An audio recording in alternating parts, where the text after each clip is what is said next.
तो आज हम लोग सीखेंगे कि 3 ब्लॉक वाले प्रॉब्लम में हम लोग जो है वो टेंशन कैसे कैलकुलेट करते हैं और यहाँ से एक्सेलरेशन वगैरह कैसे निकाला जाता है। आइए देखते हैं।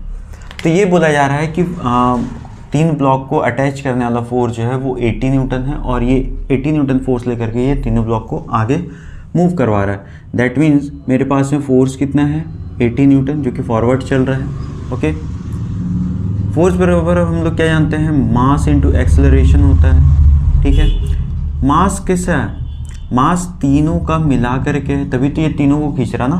तो मास मतलब क्या हो गया 5 kg, 3 kg and 2 kg into a equal to 80।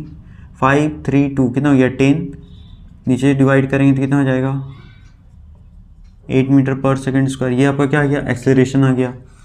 अब अगर हम लोग इस बॉडी को देखें तो हम लोग को ये समझ में आता है कि ये फॉरवर्ड मूव कर रहा है और ये T2 क्या कर रहा है, उसको बैकवर्ड खींच रहा है, यानी कि F minus T2 equal to MA। यहाँ पर M कितना कंसिडर किया जाएगा 2 kg, क्योंकि ये इसी पर लग रहा है, इंटू A एक्सेलरेशन मेरा 8 आया था। F का वैल्यू 80 है, 80 माइनस 16 इक्वल टू T2। तो T2 का वैल्यू कितना आ गया 64 आ गया। अब यहाँ से हम लोग क्या कैलकुलेट करना है T1।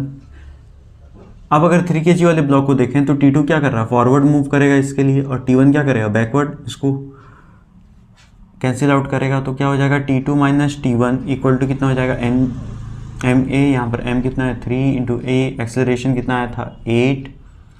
तो T2 का वैल्यू आया था 64 माइनस 24 इक्वल टू T1। तो T1 आ गया मेरा कितना 40 न्यूटन, T2 कितना आ गया था 64 न्यूटन। ऐसे करके प्रॉब्लम सॉल्व हो जाएगा।